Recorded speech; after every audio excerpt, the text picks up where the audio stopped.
এপিসোডের শুরুতেই আমরা সংকোকের কথা শুনি। সে বলছিল আমার এখানে একটা প্ল্যাটফর্ম আছে, কিন্তু ওরা দেখে ওখানে 4 লেখা ছিল। এর মানে শুধুমাত্র 4 জনই ওখানে উঠতে পারবে, কিন্তু ওরা ওখানে লোক ছিল 5 জন। তখনই ড্রাগনটা flame of destruction energy gather করতে থাকে। দরজা ভাবে এখন আমরা কি করব। এই পরিস্থিতিতে হয়তো আমাদের মধ্যে কেউ একজন মারা পড়বে। তখনই অপর প্রান্ত থেকে একজন জং হিউকসার বলে ডাক দেয়। দরজা সামনে দেখে একটা লোক 2 স্পেসের ফ্লোরে দাঁড়িয়ে ওকে ডাকছে, আর সাথে সাথেই জাম্প করে ওখানে চলে যায়। শিল্ডটা ফার্স্ট অ্যাক্টিভেট করো। দরজা প্ল্যাটফর্মে পা রাখতেই স্ক্রিনে লেখা আসে অ্যাবসলিউট শিল্ড অ্যাক্টিভেট করা হয়েছে। তখনই ড্রাগনটা ওদের ওপর ফ্লেম অ্যাটাক করে দেয়। অ্যাবসলিউট শিল্ড থাকার কারণে সেই অ্যাটাকে তাদের কিছুই হয় না। আর দরজা ওই লোকটাকে জিজ্ঞাসা করে, কে তুমি? সে বলে, আমি তো আপনাকে শুরুতেই বলেছিলাম আমি 1068। দরজা বলে, এটা আমার প্রশ্ন না। আর ভাবে আসমোদেউস আর জং হিউকের ফাইটিং সিন চ্যাপ্টার 16 এর পরে এসেছিল। এরপর ওর স্টার রেলিক বের করে বলে, তুমি কি ভুলে গেছো যে আমার কাছে সেজ আইস আছে? তাহলে তুমিও একজন অ্যাপোস্টাল, তাই না? আপনারা অনেকে হয়তো ভাবছেন অ্যাপোস্টাল আবার কি। তো আমি অ্যাপোস্টালস সম্পর্কে এক্সপ্লেইন করি। অ্যাপোস্টালস হলো নর্মাল রিডার্সদের থেকে যারা একটু বেশি পড়েছে। তারা 12 জন মিলে একটা অ্যাপোস্টালস নামের গ্রুপ বানিয়েছে, আর তারা চেষ্টা করছে নোভেলের গল্পগুলোকে এলোমেলো করে তাদের নিজেদের সুবিধা নিতে। এই কথাগুলো আগের এপিসোডের ফ্ল্যাশব্যাক সিনে সংকক দরজাকে বলেছিল। তো সে আবার দরজাকে বলে, আপনি ঠিক ধরেছেন, আমি আমার আসল পরিচয় রিভিল করছি। আমাকে নাম্বার 1095 হিসেবেও ডাকা হয়, তবে আমি গ্রুপ র্যাঙ্কিং এ 5th অ্যাপোস্টাল। স্ক্রিনে লেখা আসে 1 মিনিট পর পর প্ল্যাটফর্মস গুলোর লোকেশন চেঞ্জ হয়ে তার রিফর্ম হবে। দরজা পিছপা হয়ে বলে, আমি আগেই ভেবেছিলাম এটা একটা ট্র্যাপ। অ্যাপোস্টালও পিছপা হয়ে বলে, আপনি তো দেখছি খুব ফাস্ট। দরজা ভাবে এখনো আমাদেরকে আরো 9টা অ্যাটাক ডজ করতে হবে। সংকক আবার গ্রুপ চ্যাট ইশারায় দরজাকে ডাকে। দরজা বলে, ড্রাগনটার অ্যাটাক প্যাটার্ন সম্পর্কে তেমন ধারণা নেই আমার, তোমাদেরকে নিজে থেকেই ডজ করতে হবে। আমি বারবার তোমাদেরকে বাঁচাতে আসতে পারবো না। পোস্টালের সামনে শর্ট ধরে বলে, তোমার আসল উদ্দেশ্য কি তাহলে? তুমি কি আমাকে সাহায্য করতে চাও? সে বলে, আপনি ধরে নেন কিছুটা এরকমই। আর আমি মিথ্যা বলছি না। আমার আসলেই খুব খারাপ লাগবে যদি আপনি মারা যান। তাহলে আমাদের রিভিলেশনস গুলো কমপ্লিটলি ডিস্ট্রয় হয়ে যাবে। দরজা বলে, কিন্তু তুমি তো জানতে আমি এখানে আসছি, তার বড় এসবের মানে কি? সে বলে, আমি জাস্ট কিছুক্ষণ আগেই জানতে পেরেছি যে আপনি আসছেন, তাই আমাদেরকে প্ল্যানটা চেঞ্জ করতে হয়েছে। ওরা কথা বলতে বলতে ড্রাগনটার অ্যাটাক ডজ করছিল। স্ক্রিনে লেখা আসে প্ল্যাটফর্মগুলোর লোকেশন রিফর্ম করা হচ্ছে। আবারও নতুন প্ল্যাটফর্মস ক্রিয়েট করা হয়। সাথে সাথেই একটা লোক 2 স্পেসের প্ল্যাটফর্মে উঠে পড়ে, আর অ্যাপোস্টাল গিয়ে তাকে ছোড়াঘাত করে মেরে ফেলে। তখনই ড্রাগনটা আবারও অ্যাটাক করার জন্য রেডি হয়ে যায়, আর অ্যাপোস্টাল বলে, আমরা এখন এই ড্রাগনটাকে হান্ট করতে যাচ্ছি। আরো একবার ড্রাগন ওদের উপরে অ্যাটাক করে দেয়, আর তারা শিল্ডের মাধ্যমে বেঁচে যায়। আবারও সবার সামনে স্ক্রিন ওপেন হয়। ওখানে লেখা ছিল সিনারিওতে একটি নতুন পেনাল্টি অ্যাড করা হয়েছে। পরের বার যখন প্ল্যাটফর্ম রিফর্ম হবে তখন একটা স্লট কমে যাবে। দরজা আবার অ্যাপোস্টালকে বলে, তুমি কি একা একা ড্রাগন হান্ট করার প্ল্যানিং করছো? অ্যাপোস্টাল বলে, এটা সম্ভব, কজ আমি ভালোভাবে প্রিপেয়ার হয়েই এসেছি, আর আমার সাথে আছে আইসিয়ান পিলস। দরজা ভাবে তারা এখনই এই এলিক্সারটা পেয়ে গেছে, যা ফায়ার টাইপ মনস্টারদের 30 মিনিটসের জন্য জমিয়ে দেয়। আর বলে, তোমার কাছে এলিক্সার থাকলেও এটা তোমার একার পক্ষে কখনোই সম্ভব হয়ে উঠবে না। অ্যাপোস্টাল বলে, কে বলেছে আমি একা? আমি তো কখনো বলিনি যে আমি একা। আমরা আরো 5 জন আছি এখানে।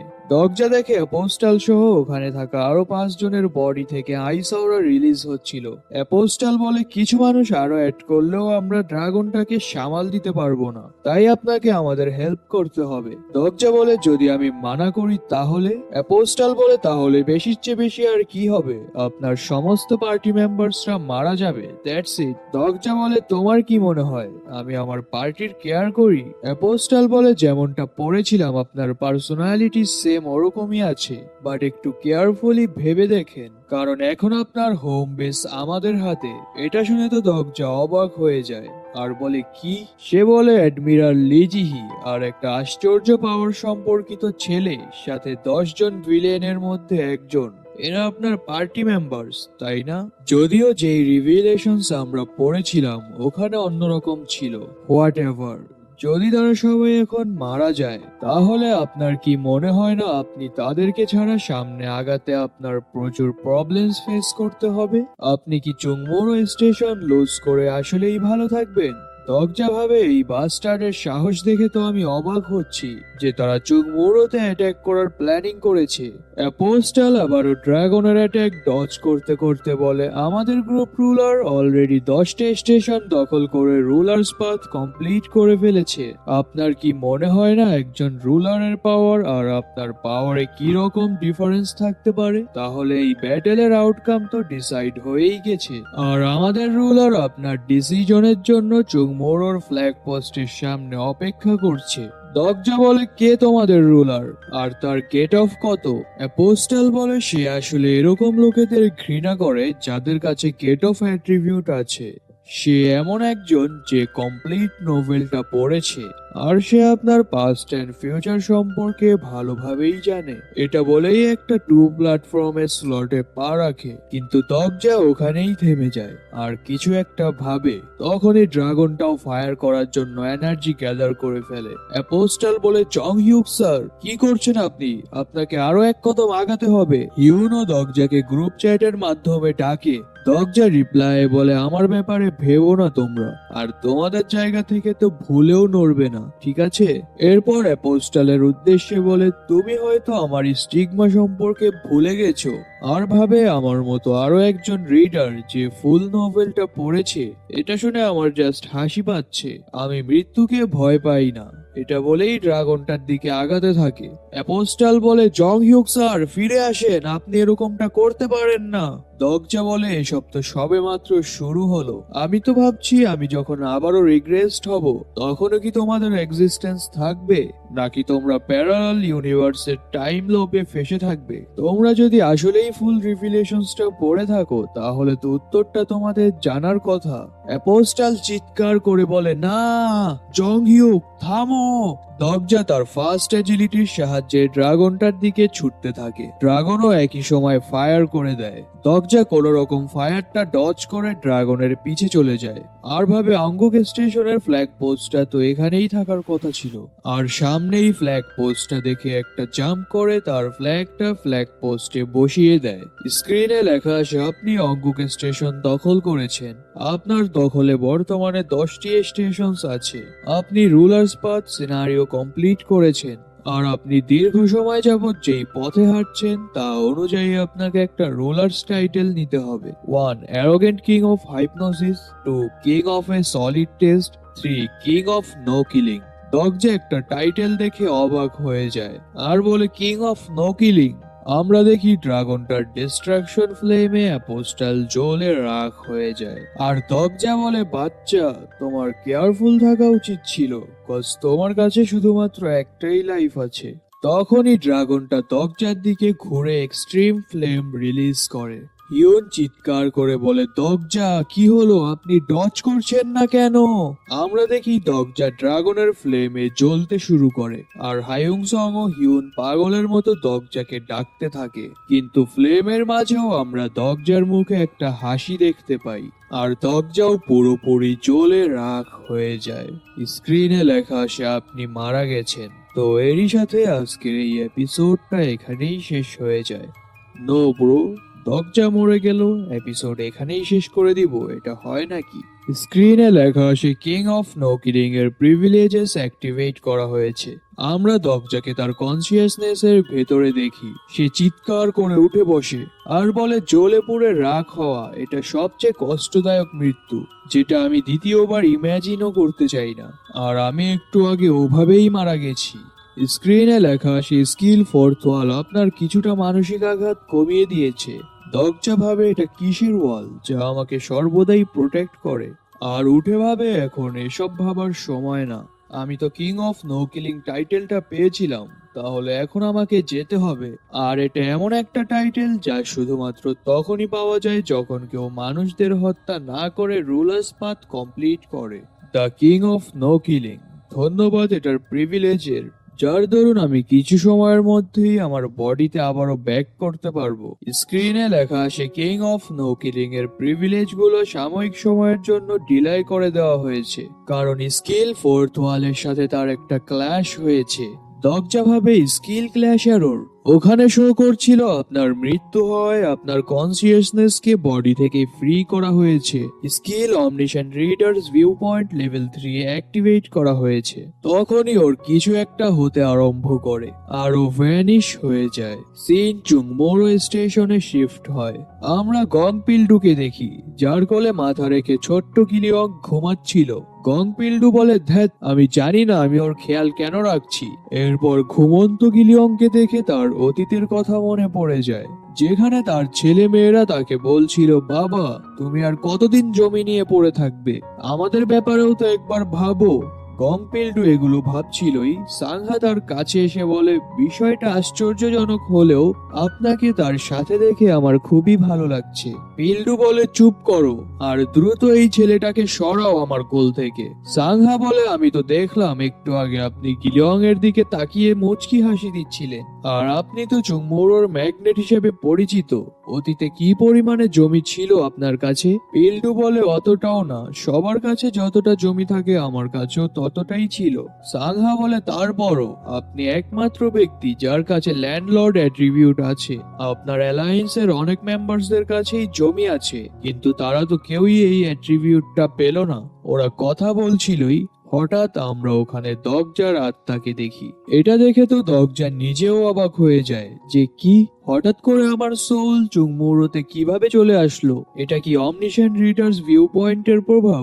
তখনই সাংহার থ্রেডটা ভেঙে যায় আর স্টেশনে থাকা সবাই ভূমিকম্প অনুভব করে। দগজা ভাবে এখানে আবার কি হচ্ছে। গংপিল্ডু চিৎকার করে সবাইকে রেডি হতে বলে আর সবাই আতঙ্ক নিয়ে সামনে দেখছিল। আমরা দেখি সামনে থেকে একটা বড় মনস্টারের ঝুন্ড আসছিল। সাংহা বলে, আমাদের ওপর অ্যাটাক হয়েছে, সবাই মিস্টার গংপিল্ডুর আশেপাশে জড়ো হন। আর সকালে আমরা যেভাবে প্র্যাকটিস করেছিলাম ওভাবে ফরমেশন বানান। স্ক্রিনে লেখা আসে, character Gongpildu arm zone level 8 activate করেছে। গ্রুপে সামনে টরেন্ট কভার করো, গ্রুপ বি পিছনের টরেন্ট কভার করো, আর গ্রুপ সি তোমরা মিস্টার গংপিল্ডুকে প্রোটেক্ট করো। অপর প্রান্ত থেকে বড় মাত্রায় মনস্টার আসতে থাকে আর ওরাও ফুল ফোর্স নিয়ে অ্যাটাক করে দেয়। এতে কিছুক্ষণের মধ্যেই ওরা সবগুলো মনস্টারদেরকে মেরে ফেলে আর বলে, দেখেছো সবাই মিলেমিশে কাজ করলে এগুলো ক্লিয়ার করা কতটা সহজ। আমরা দেখি ফ্লোরে জাস্ট মনস্টারদের ডেড বডিজ পড়েছিল আর দূরে কিছু লোককে কথা বলতে দেখি। তারা বলছিল, তাহলে হ্যামিলিন্স ফ্লুইড তো কোনো কাজেই আসলো না আমাদের। আমরা 5 জন লোককে চুংমোরো স্টেশনের দিকে আগাতে দেখি, যাদের মধ্যে একজন বলছিল যেমনটা ভেবেছিলাম জংহিওকের স্টেশন সম্পর্কে। 9th গ্রেড মনস্টাররা তো ওদের কিছুই করতে পারলো না। ড্যাম ইট, সামুরাই গাল কোথায়? তাকে ডাকো এখানে। পিছন থেকে জিহি বলে, তার আর দরকার নেই, আমি এখানেই আছি।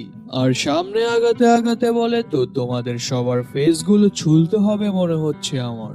সামনে থাকা লোকটা বলে, তাহলে ঘটনাটা তো সত্যি, অ্যাডমিরাল লি জিহি আর ল্যান্ডলর্ড দেখছি সেম টিমে। গংপিল্ডু বলে, কারা তোমরা আর কোন গ্রুপের? বুলশিটদের মতো কথা বলছো কেন? ওদের মধ্যে থেকে লিডার বলে, ড্রাগন সাইডে কে কে গিয়েছিল? সে বলে, নাম্বার 5, 6, 8 and 9। যদিও তারা রিয়েল অ্যাপোস্টালস না, তারপরও তারা আমাদের জন্য ইউজফুল ছিল। গংপিল্ডুর কথা ইগনোর করে ওরা কথা বলে যাচ্ছিল। এটা দেখে গংপিল্ডু তেলে বেগুনে জ্বলে উঠে। তো অ্যাপোস্টালসদের মধ্যে থেকে একজন বলে, অ্যাডমিরাল লি জিহিকে হ্যান্ডেল করা আমার জন্য বা হাতের খেলা, সে শুধু পানিতেই রাজত্ব করতে পারে। এটা শুনে জিহিও জ্বলে ওঠে আর গংপিল্ডু ও জিহি দুজনেই অ্যাপোস্টালসদের ওপর রাশ করে দেয়। আর দগজার আত্মা এক সাইডে দাঁড়িয়ে দাঁড়িয়ে এসব দেখছিল আর ভাবছিল, এই বাস্টাররা কি আসলেই চুংমুরোতে অ্যাটাক করার প্ল্যানিং করে এখানে এসেছিল? তারা ভাবছে চুংমোরো দখল করে তারা জংহিউকের ওপর হুকুম চালিয়ে পৃথিবীতে রাজত্ব করবে। আমরা দেখি গংপিল্ডু টরেন্টস গুলোর ফায়ার অ্যাপোস্টালসরা মানাশিল দিয়ে ব্লক করছিল আর জিহি গিয়ে মোটু অ্যাপোস্টালের ওপর অ্যাটাক করে দেয়। আর মোটু বলে হোয়াট, জিহির কি শুরুতেই এতটা পাওয়ারফুল থাকার কথা ছিল? আমার তো কিছু ঠিক মনে হচ্ছে না। চারিদিকে লোকেরা ফাইট করছিল আর দগজা ভাবছিল জিহি ও গং পিল্ডু দুজনেই এখন অরিজিনাল নোভেলের থার্ড রিগ্রেশনের চেয়ে বেশি পাওয়ারফুল।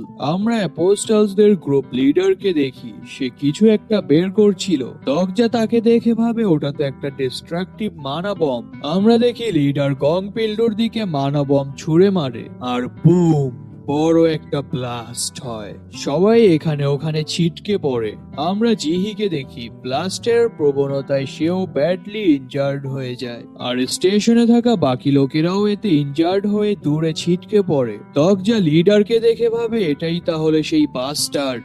আমরা দেখি অ্যাপোস্টালসদের লিডার উপরে জাম্প করে ওপি ভিলেইন লুক দিচ্ছিল। তার চারিপাশে তার টিম মেম্বারসরাও দাঁড়ায়। মোটু অ্যাপোস্টাল জিহির কাছে যায় আর বলে, তুমি যেহেতু একজন সাপোর্টিং ক্যারেক্টার, তোমাকে সাপোর্টিং ক্যারেক্টারের মতোই থাকা উচিত ছিল। আর জিহির চুল ধরে তাকে উঠিয়ে বলে, আমি তোমাকে আস্তে আস্তে মারবো, চিন্তা করো না। লিডার বলে, নম্বর 7, এসবের সময় নেই এখন আমাদের কাছে। নম্বর 7 বলে, কিন্তু আমার তো তাকে টর্চার করতে ভালো লাগছে। জিহি দগজার দিকে তাকিয়ে বলছিল, হেল্প। দগজা ভাবে জিহি কি আমাকে দেখতে পাচ্ছে নাকি? আমি ক্লিয়ারলি শুনতে পেলাম সে আমার দিকে তাকিয়ে হেল্প বলল। দগজা রেগে বলছিল, সে যদিও সাইড ক্যারেক্টার হোক, কিন্তু তারপরও এই বাস্টারের সাহস কি করে হয় একটা বাচ্চাকে এভাবে ধরার? স্ক্রিনে লেখা, সে অতিরিক্ত প্রেসারের কারণে স্কিল ফোর্থ ওয়ালের কিছু এফেক্টস অফ হয়ে গেছে। সাথে সাথেই দগজার মাথা ঘুরোতে আরম্ভ করে আর সে ভাবে, ড্যাম, আবারও আমি ডিজি ফিল করছি। স্ক্রিনে লেখা, সেই স্কিল অমনিশন রিডার ভিউ পয়েন্টের এফেক্ট শার্পলি ইনক্রিজ করা হয়েছে। আমরা দেখি দগজা বেহুশ হয়ে যায় বা তার কিছু একটা হয়ে যায় যা আমাদেরকে বলা হয় না। তখনই অ্যাপোস্টাল তার সামনে কাউকে আসতে দেখে। আমরা জং হিউককে দেখি, সে লং টাইম পর হিরোদের মতো এন্ট্রি মারছিল, যদিও সে হিরোই। জিহি জং হিউককে দেখে বলে, আহ মাস্টার। দগজা ভাবে, কি এখানে কি হচ্ছে? আমার এরকমটা ফিল হচ্ছে কেন যে আমি হাঁটছি? দেখে তো মনে হচ্ছে সবাই আমার দিকেই দেখছে। না, আমি চুমুর হতে আসলাম কিভাবে? এখানে কিছু তো একটা রং হচ্ছে। আমরা দেখি জং হিউককে দেখে মোটু অ্যাপোস্টাল হা করে তাকিয়ে থাকে আর জং হিউক এসেই একটা স্ল্যাশে নাম্বার 7 এর ঘাট থেকে তার মাথা আলাদা করে ফেলে। এটা এতটাই ফাস্ট হয় যে ওখানে থাকা কেউ কিছু বুঝেই উঠতে পারে না যে হঠাৎ কি হলো। এটা দেখে তো ওখানে থাকা অ্যাপোস্টালসরা আতঙ্কের মধ্যে পড়ে যায় আর বলে, কে কে তুমি? জং হিউক ওদের দিকে তাকায় আর বলে, আমি জং হিউক, আর এখন তোমরা সবাই আমার হাতে মরবে। তো এরই সাথে এই এপিসোডটা এখানেই শেষ হয়ে যায়।